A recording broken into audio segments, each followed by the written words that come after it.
Well, hello everybody, and welcome again to this installment of the 2014 Endurance Summit.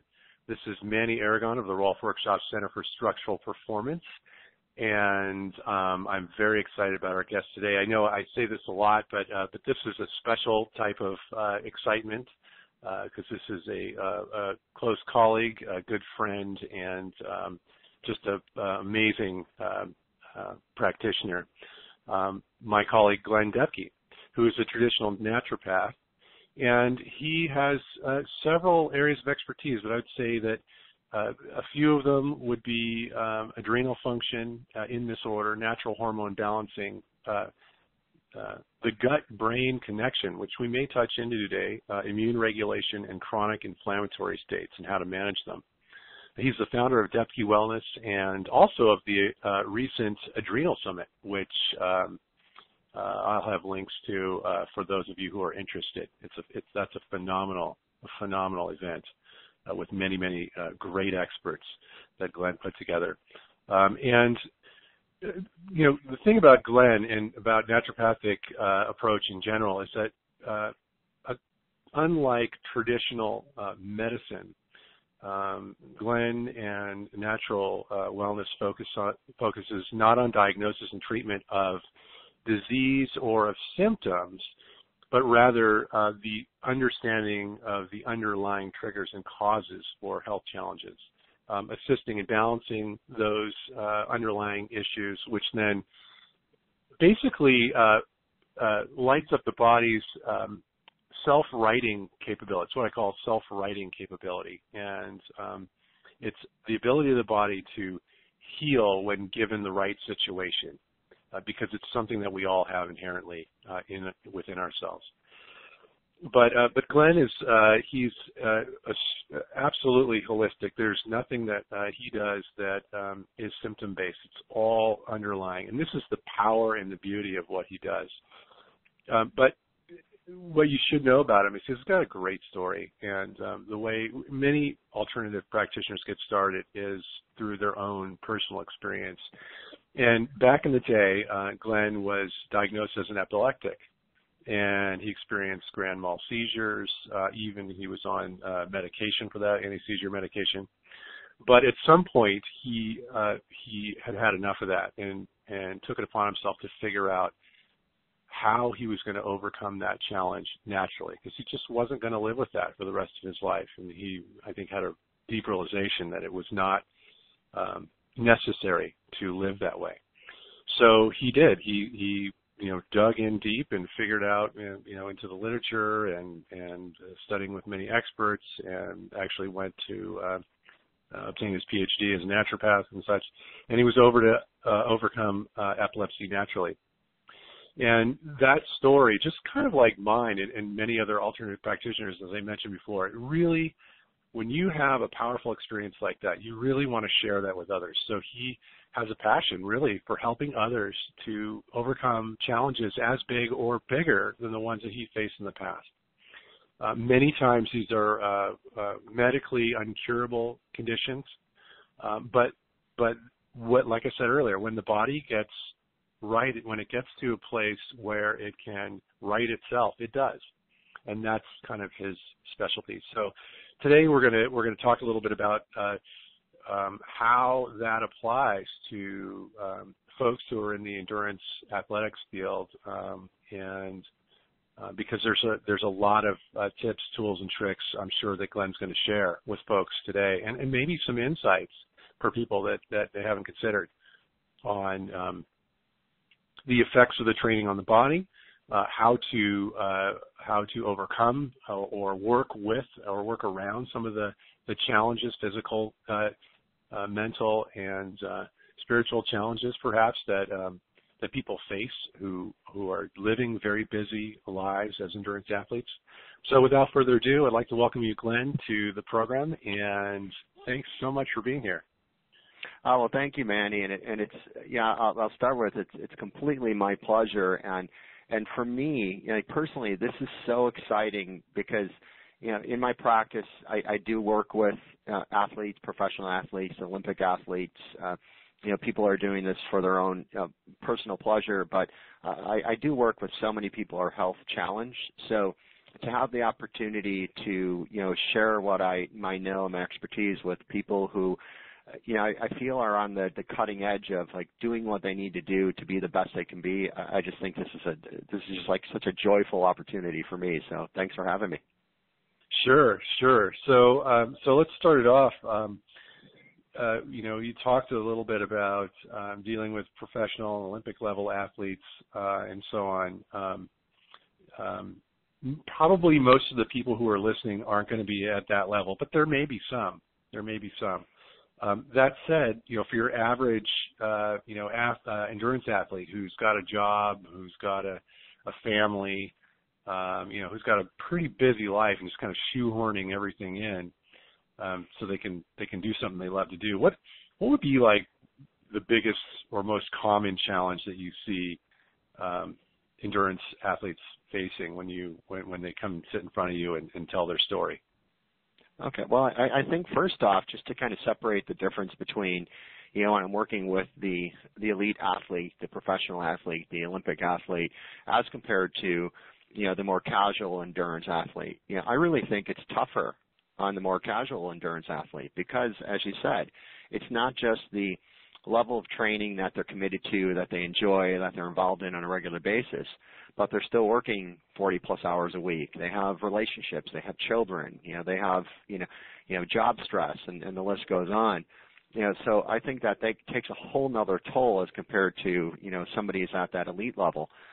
But across the board, when I'm talking about, when I have an endurance athlete, as you say, is sitting in front of me, I'm typically looking at somebody who's in some level of an overtraining syndrome. They're typically living with a relatively high level of free radical activity in their body and oxidative stress tied into the training. They're typically challenged with some levels of chronic inflammation, which, honestly, that can lead into challenges with the liver, the gut, immune issues, as well as even, believe it or not, even fat cell production. And basically, hands down, I've yet to ever work with any higher level athlete, whether we're talking about a casual athlete or somebody, who is a professional or Olympic style athlete. I've never seen one that didn't have some level of adrenal dysfunction that they're dealing with also. Yeah, that's huge. And you mentioned a few points in there that I'd like to kind of note for people because I think this is a lot of them are widely overlooked. And the first is that oftentimes you'll hear with interviews of professional athletes, particularly the Ironman triathletes and such, they will say,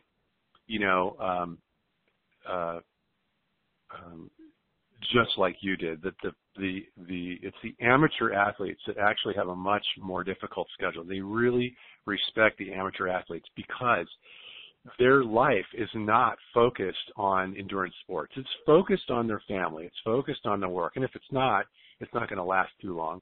And endurance sports, they do because they love it and not because it pays the bills or anything, because in fact it doesn't. It's a huge time and money sink. And take quite a bit of relationship capital, to be able to actually do that successfully. So that's one, and that's huge. That's huge because as you said, when you smash those three together, every one of those things is stressful. You're stressing your body and probably your mind over your training and your race results, and then you're stressing you're going to be emotionally stressed because of pushing all three things together and rushing everywhere. I mean, the day becomes rush from one thing to the next. There's no downtime, and that stress is huge. Can you talk a little bit about the impact of emotional stress on adrenal dysfunction and inflammation? Oh yeah, absolutely, and it's one of the biggest impacts. When I'm looking at and working with a client, regardless of whether it's an athlete or somebody with a health issue, and I'm talking about adrenals and inflammation as very regular chronic issues that most people don't even have a deep awareness that they're living with. there's different triggers, and one of the triggers that's significant across the board for both of these conditions is mental and emotional stress. Because if you think about it, in very simple terms, if we think of stress naturally and how our body would be responding, if we're in a true life or death situation, which would be, I'll give an example of we're walking through the woods and somebody recognizes a pack of wolves attacking them, we're going to, and we want a stress response. We want the sympathetic nervous system to become dominant. We want the heart rate to increase. We want the blood flow to be redirected from the internal organs more to the musculoskeletal system. And we'll actually even have all of our senses will become more acute. And basically the adrenals will be pumping out cortisol and hormones like nothing. And all of this occurs so we can actually hit the ground running, outrun the pack of wolves, get to the closest tree, grab a branch that's like 12 or 14 feet off the ground that we know we'd never be able to reach any other time, and we'd pull ourselves up and save our lives. So that's a natural stress response, but again, it's tied into an overall really true life or death situation. But the challenge in our culture though is that and I'll be honest, in my entire career I've never met anybody who's ever been attacked by a pack of wolves. Yet, right? But with that said, people wake up every morning with a pack of wolves like sitting by their bedside, and that's really tied into how we're perceiving the stressors in our life, where we really create and we have this manifestation of our stress being life or death, and therefore the body responds in the same way. And it's and the pack of wolves for probably a lot of people watching is going to be just tied into simply, as you said, trying to fit all of this together into a 24-hour period with getting your rest, taking care of your position at your job or your office, taking care of your family, taking care of children, taking care of finances, and training on top of that.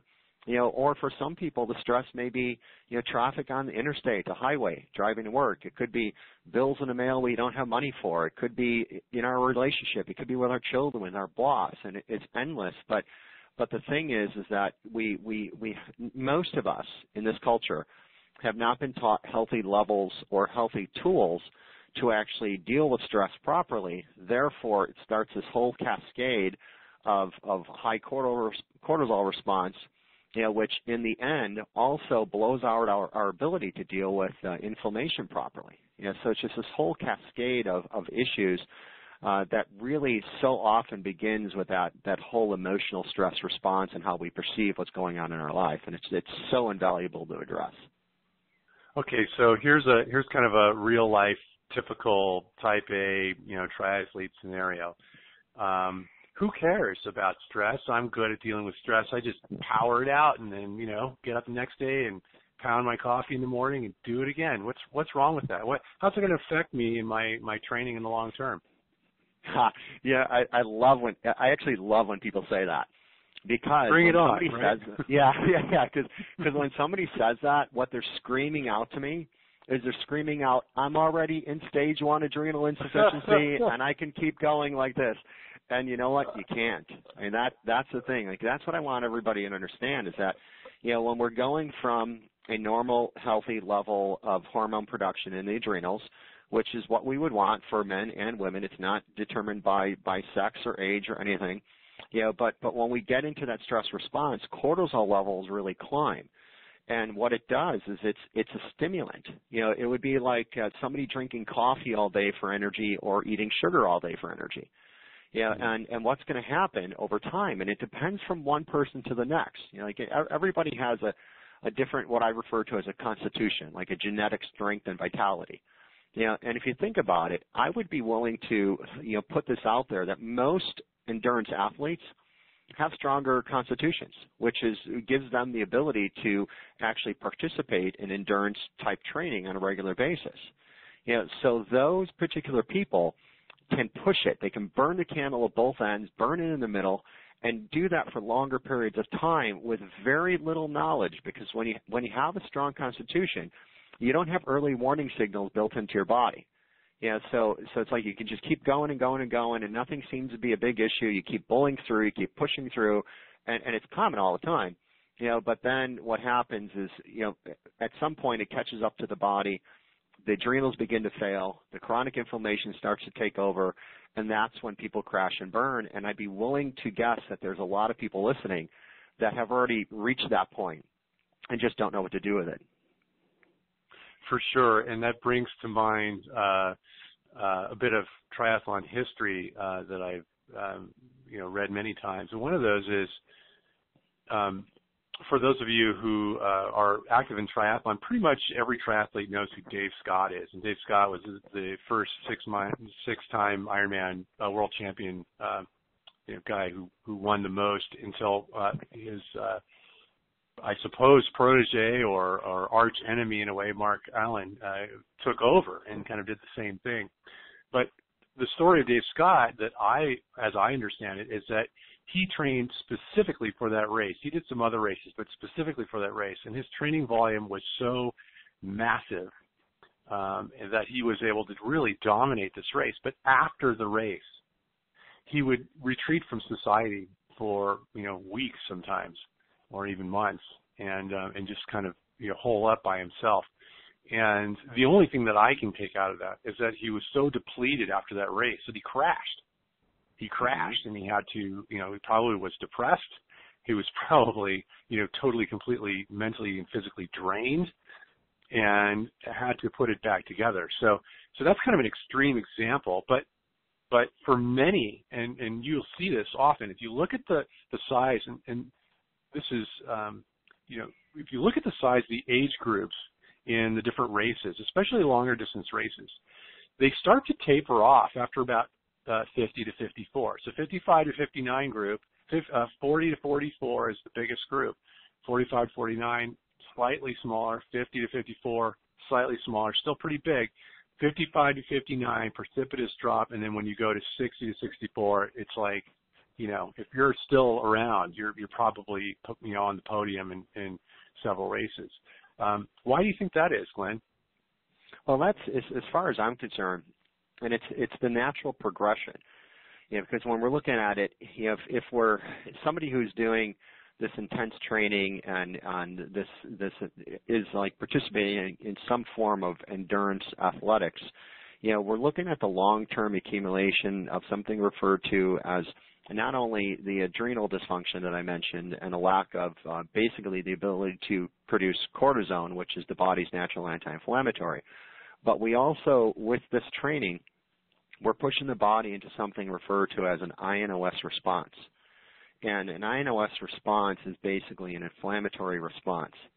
And when we're looking at that, overall, that type of response leads to basically oxidative stress, a cytokine surge, mitochondria uncoupling. So we're talking about the little engine that drives every cell. It leads to inflammation, and the inflammation, when it becomes chronic, leads to injury, muscle wasting, and overtraining syndrome. And so when we go through that, and when this training is going on, and again, as I said earlier, most endurance athletes are going to be stronger constitutions to begin with, so they're not recognizing, their body isn't giving them the clues. Over time, this lack of proper adrenal function and this INOS response, which creates the inflammatory issues for so many, it's going to accumulate, and sooner or later, it's going to shut you down. So that's why it's so important to address these areas. Yeah, and it brings a couple thoughts to mind. One is, and again, the triathletes pretty much all know this name. Chris McCormick is a two-time Ironman world champion and probably one of the winningest triathletes in history, over many distances over the course of his career.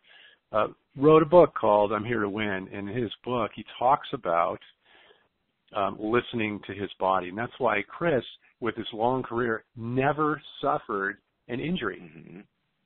He never suffered an injury because he was able to listen to his body. Maybe he didn't have as strong of a constitution as some others, although I kind of doubt that's the case because he seems like a very strong constitution type. It's just that he had trained himself to listen to his body and never injured himself. Now, that's I've injured myself. Not often, but once or twice. I don't injure myself very often. I know some people who are injured all the time, but he never injured himself, and yet he managed to perform at such a high level. So, taking that into context, there seems to be a mindset in the endurance community that more is better. But, any coach, really, and I'll just say this, I'll go out on a limb and say any coach worth their salt is going to tell you that economy in training is the name of the game. It's really efficiency, getting the most bang for your buck, because any coach who's been around long enough will have seen people burn out. So, right. Obviously there's going to be periods where you're training a lot because you can't just only train short. But what do you think? So we've talked about inflammation. We've talked about kind of the consequences of overstimulating the adrenal for long periods of time and living in fight or flight syndrome, various degrees of that. But what can athletes do to support their performance with the heavy training periods so that they don't end up in overtraining? What's that? And I know you're not a coach, but I mean, I there's got to be some ways that on your end that you. I'm sure it seems there's some obvious things that will come up to you, and I'm interested to hear what they are. oh yeah, absolutely, and not just obvious, essential.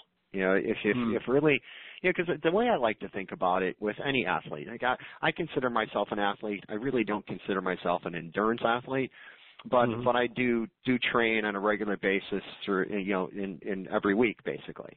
But for the endurance athlete, I like to think that everybody is doing it to hopefully have fun and also to be the best they can be. Right now, if we're going to be the best we can be, and whether that's standing on the podium or finishing a race, wherever that shows up for somebody, there's something I refer to as the fundamentals of health. And I'm not going to spend the time going over each and every one of those fundamentals. There'll be an opportunity where I'll tell people they can go get a free video on that. But overall, the two key points that I think for everybody is tied into rest and nutrition, as far as fundamentals. For not getting the proper sleep, because when we get the proper sleep, we give the immune system and the body's ability to create the optimal rest and repair. So that as we're creating damage, which we're all doing when we're training, the body has the ability to repair. And so when people are stuck in this whole trilogy of training, job, home, and then usually what leaves? People are going to bed at midnight, getting up at 5:30 so they can train, and they're thinking that that's adequate rest, and it's not. So that's one area that is so hugely important that a lot of people miss. And the second area tied into the fundamentals that I think is such a key is what's going on nutritionally. I can't tell you, even from professional athletes. I've worked with football players, tennis, those that play tennis, golfers, different Olympic athletes. And you'd be amazed at how many times that I start working with these really high-level athletes and recognize that their nutrition is atrocious. And you'd think that, oh, well, no, they're probably all spot on with their nutrition. And it's definitely not, it's not the case. And for me, the two biggest things there's really three biggest things from a nutritional perspective is, number one, you want to make sure that you're doing everything you can to enhance the digestibility of your food. We've all heard the story, 1,000 times if you haven't heard once, that you are what you eat. And I always say that that's completely untrue. It's been a lie every time we've heard it. We're not what we eat, we're what we absorb when we assimilate. So taking care of the basics of digestion are a key. Then after that, the second part of nutrition for me is recognizing food sensitivities. Because if you think about, if we think about athletics back to like the late 70s, early 80s, when it was the big like carb loading craze. You remember, Manny? Everybody was like eating pasta and bread and bagels. Like there was a bagel store on every corner. And but the challenge is that when somebody has a food sensitivity, whether this to be something like gluten or dairy or soy or corn or whatever it may be, this creates inflammation in the gut, which then that inflammation really blows out adrenal function, leads to that more deepening INOS response that I was talking about earlier, and it hinders digestibility and weakens the immune system, and then which then weakens your ability to repair injury and to deal with the oxidative stress. So to me, that, and then the third part from a nutritional perspective is I share the quote that Hippocrates gave us some 2,600 years ago. is that one man's food is another man's poison. You know, not everybody should be a vegan. Not everybody should be on the Atkins diet. We're all biochemically individuals, and our nutritional meal plans need to address that appropriately. You know, and it goes back to like the thought of carb loading for somebody who would be assessed as what I would look at as a protein type is an athletic disaster. So, you know, I remember a story of a woman that I knew years ago that I used to work with that she would, you know, regularly ride well over 100 miles on her bike every week, and that was probably a light week. And she was with this group that rode all the time, and the rest of the group, they were all taking honey with on their rides. And when I was working with her, she was one of the endurance athletes that I was working with that she was assessed as a protein type. And I told her, I said, you know what, I'll tell you right now, you know, you burn through that honey far too quickly through the system of glycolysis, so it's a really poor conversion of food into energy. And I said, so if you're doing what everybody else is doing on your team, and you're just sucking on the honey through your ride, I said, it's actually having a negative effect on your energy output. And what we did is we came up with a doable, portable protein snack that she was actually taking during her ride that was of a medium purine, which it would actually slow her oxidation and improve her energy production. And she just rocked with it.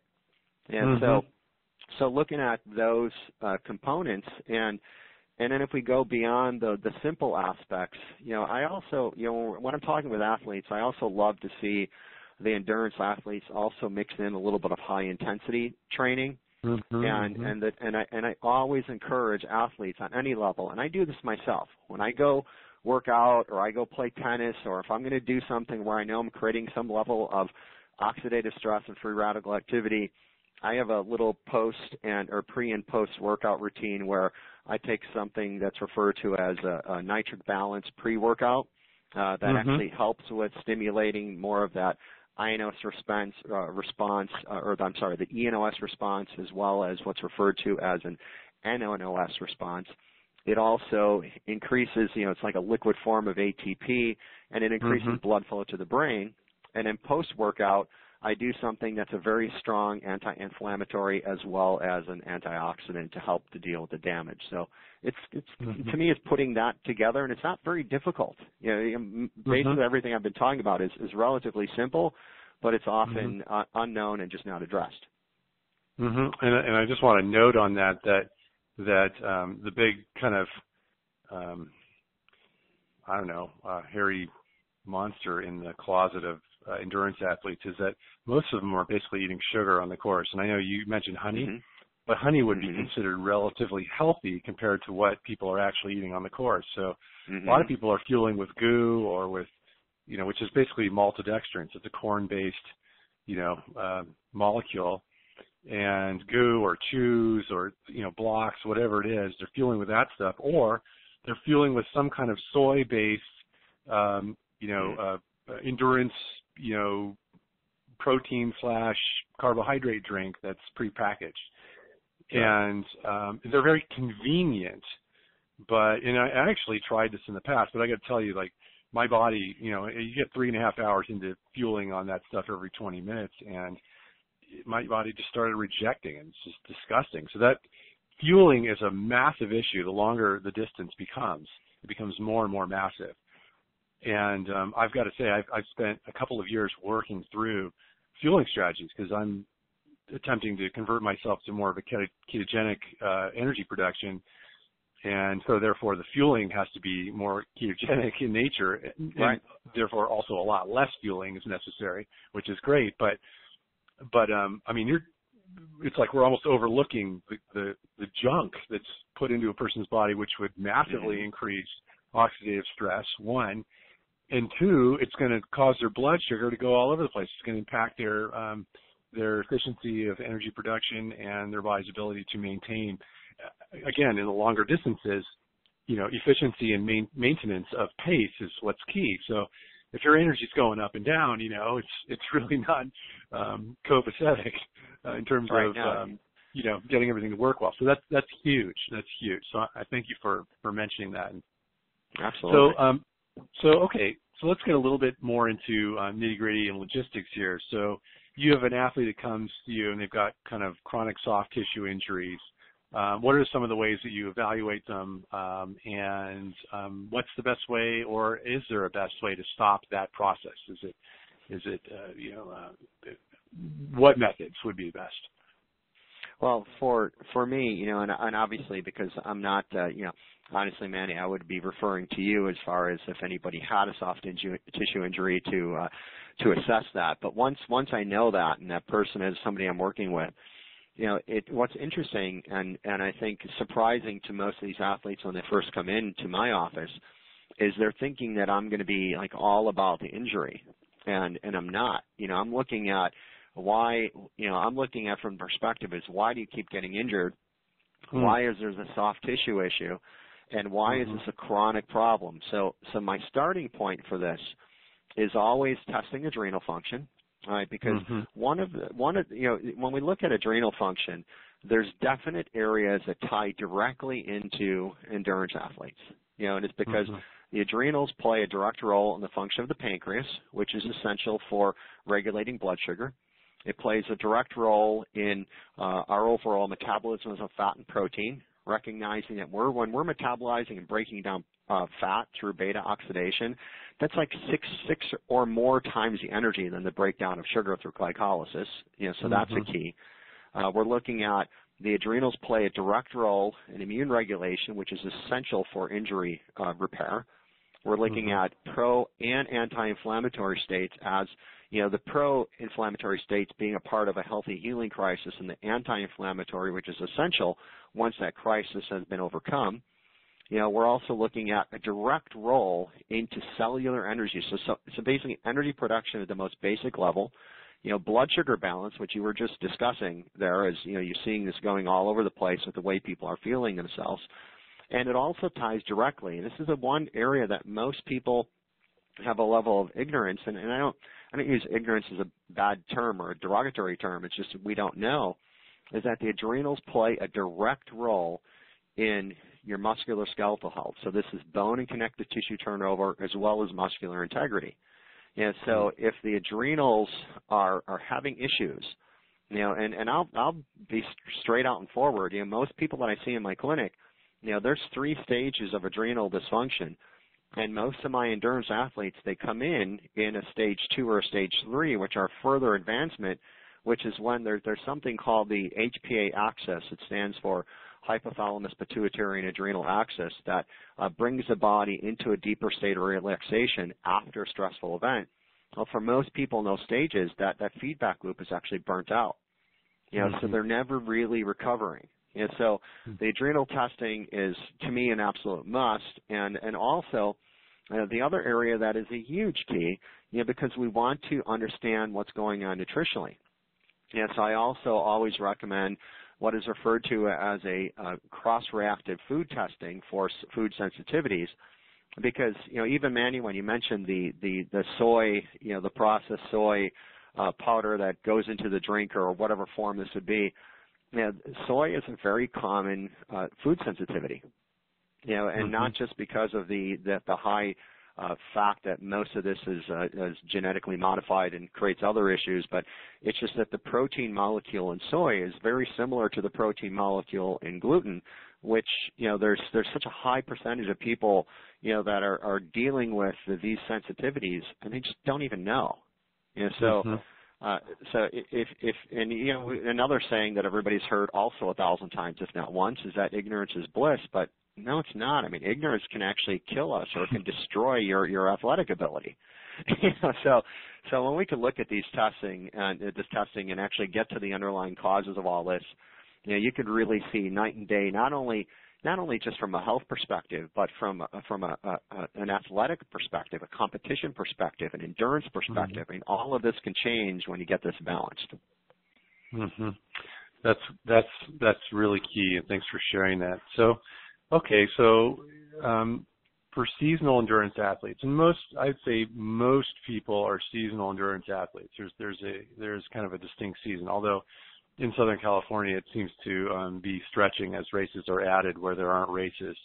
But what should people be doing in the off season to help them prepare and rebuild for the following season. Because, I mean, obviously, during the season, they're going to be depleting themselves. And Right. there's just no way around that. You know, there's some ways they could maybe minimize that, but there's no way around the depletion process of training and racing. So what can people do in the off season? Well, in the off season, it's a little bit more of what I've been discussing, but it's such a key, and some of these points need to be gone over again. Is, you know, off season, you definitely, as far as I'm concerned, you absolutely have to be balancing adrenal function. Mm-hmm. Yeah, because that's the time period when you can actually do the most good to get your hormonal balance, these circadian rhythms, this cortisol production, you know, this whole balance, you know, taking yourself out of what's referred to as the pregnenolone steal and resetting that all-important HPA axis that I mentioned a little while ago. You know, mm-hmm. and when you're doing this, the other big thing to do is you spend the off season stimulating the stimulating the ENOS and the NNOS response. You know, because basically those are the responses that will create the anti-inflammatory, you know, response. You know, these responses will increase blood flow. They'll also increase an overall cerebral circulation, vascular health, nutrient and oxygen to the mitochondria, which then helps with mm-hmm. tissue repair and energy. That NNOS response will help with muscle contraction as well as brain focus and overall improved performance. Yeah, so you want to look at those two areas, but then the key underneath that is you always want to make sure that you're addressing whatever the triggers are, whether it be, mm-hmm. you know, mental emotional stress or you know, again, the inflammation, the food sensitivities, infection in the body. You want to address what's causing it, because when you do that together, when you address the causes along with the dysfunction, you mm-hmm. can see results rather quickly, and I think that would be the key for everybody in the summit. Awesome. And just a quick note, there are many other topics that I'd love to cover. I'm going to bring you back at some point for my podcast because I'd like to go a little more in depth on hormones and things like that. But mm-hmm. today I really wanted to focus on this. But for the average person out there, what are some of the signs of adrenal exhaustion, and how do people know that they need to test their adrenal function? In other words, what would be some obvious signs for people, you know, who are out there training and now they've listened to this and going, you know, I'm curious if I have this problem. What are some of the things that they might notice? Okay, so let me first by, you know, really defining something, and this is something that I've seen in my career, is that typically speaking, athletes, you know, like I can have two people in my office that have similar labs. Let's say both of them are in a mid-level stage 3, which is extremely depleted adrenal function. Mm-hmm. And one would be an athlete, and the other one would be like the typical American. You know, maybe a little bit of movement, but, you know, really not at the level of an endurance athlete. Mm-hmm. And potentially these two people with similar labs, the athlete can have little to no recognition that anything's going on, and the other person, you know, may have a tough time getting off the couch. Mm-hmm. Right? So that's the one thing that is important to recognize. I would say, number one, if you're an endurance athlete, you don't depend on what you're going to feel, because again, as I mentioned, you know, most endurance athletes are generally going to be stronger constitutions who won't feel things because their body isn't telling them. You know, but then for those who are feeling, you know, when you start to drop into, once that HPA axis actually is depleted, you know, that's when we start to recognize changes in how the body regulates body weight and fat. We'll start to recognize things like that, you know, sleep patterns aren't what they used to be, or even if it seems like we're sleeping the same, we might not wake up feeling energized anymore. There may be a poor mood regulation, lack of proper memory, poor mental clarity. It could be, you know, and it could actually manifest as other physical issues in the body. You know, this could be challenges with the thyroid, pancreas, for women, their ovaries and their cycles. You know, the list can go on because the adrenals have such a holistic effect on the body that, you know, it depends on one individual to the next is what it's going to affect. But as I said, you know, from an endurance athlete perspective, you know, if you're not looking at it, you're missing something that's probably a huge key for you. Okay, so for those who are curious, what's the best way to tell if they have adrenal exhaustion then, or get started in figuring that out? Well, there's two different ways that are typically discussed. From a more conventional perspective, they could be doing a blood test, which I honestly don't recommend, because the blood testing is one snapshot of hormone production. Yeah, so we're typically looking at the hormones cortisol and DHEA and as the two main that we would just be assessing to know where the adrenal function would potentially be. And if you do a blood test, you get one snapshot of cortisol. Well, that would be helpful for people who are in stage 1 or maybe a stage 3 where the cortisol is either extremely high or extremely low. But what I'll share is that the highest percentage of the people that I work with in my clinic, they're in stage 2. Well, stage 2 has a total normal, the total cortisol is actually normal. Yet through the day, they're going to have different times of the day where they actually will be working from a depleted level of cortisol. Therefore, they're working from a depleted level of function. So, and the way to actually test that properly is by using a saliva testing that you can actually utilize. It's a test that you do on your own at home, and you're basically spitting saliva into tubes for 4 different times of the day, 6 to 8 in the morning, noon to 1, 4 to 5, and 10 to midnight. And then those are all being actually assessed by the lab to tell us not only what is your total cortisol, but what's your cortisol levels through the day, what's your DHA average. And when I'm working with, I look at much more than that. I also look at things like melatonin. I'm also looking at estradiol, estriol, progesterone, testosterone.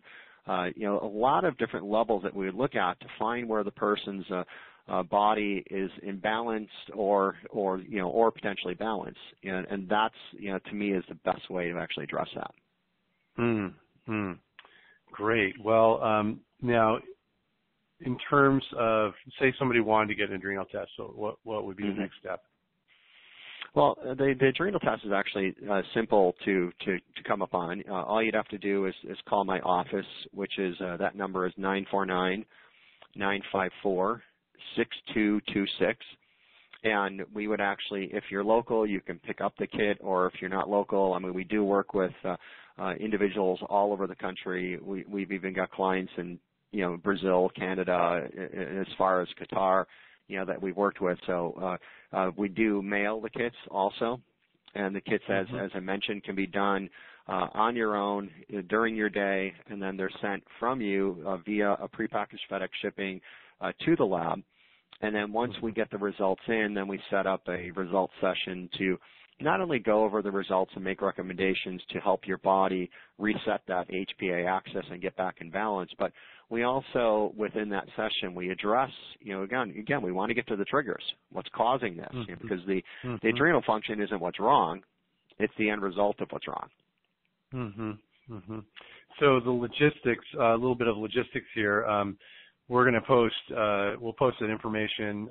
We'll obviously post links to your site. Is there for people who are, say, out of the country and they're not going to be able to dial your number, is there a email or a web page, or what's the best place for them to respond? Can we post that as well?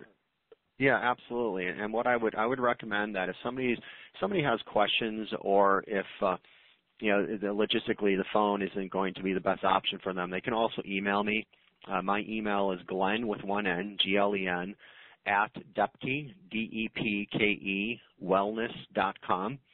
And I'd also welcome everybody to go to my website, because I'd like everybody to get some complimentary info that they could start with even before they're working with me. So if they go to depkewellness.com, and there's multiple different links and areas that you can actually click on to. I mentioned the fundamentals of health. There's a free video series to review your fundamentals of health, where you get a new video for 4 days in a row addressing this. There's a gluten assessment and an adrenal assessment, and there's also even a nutritional ID assessment, which is really invaluable, again, for recognizing how to fuel the body properly. So that kind of information, can start the ball rolling. At least get the mind working in the general direction, and then that way, once we start working together, it just makes the process a lot easier. Wow. And I want to encourage people to go and take advantage of the things on Glen's website, because I'll share that for example, the nutritional ID, I had my own ideas about what my nutritional ID might be from having worked with Glenn and sharing the office with him and such. But the questionnaire is actually rather revealing. It's a self-scoring questionnaire, so you can take it, you can get an idea of where you're at and what you operate, what foods you operate best with. But it opens up. I've seen it open up many people's eyes and minds to possibilities for what they should be, what they will not should be eating, but what would help them to function at a higher level if they're eating those foods, as opposed to what philosophically they might believe are the best foods. And that's actually a very significant point, but we won't go into that here. Yeah, but exactly. Nonetheless, definitely take part. That stuff's free. It's good quality stuff.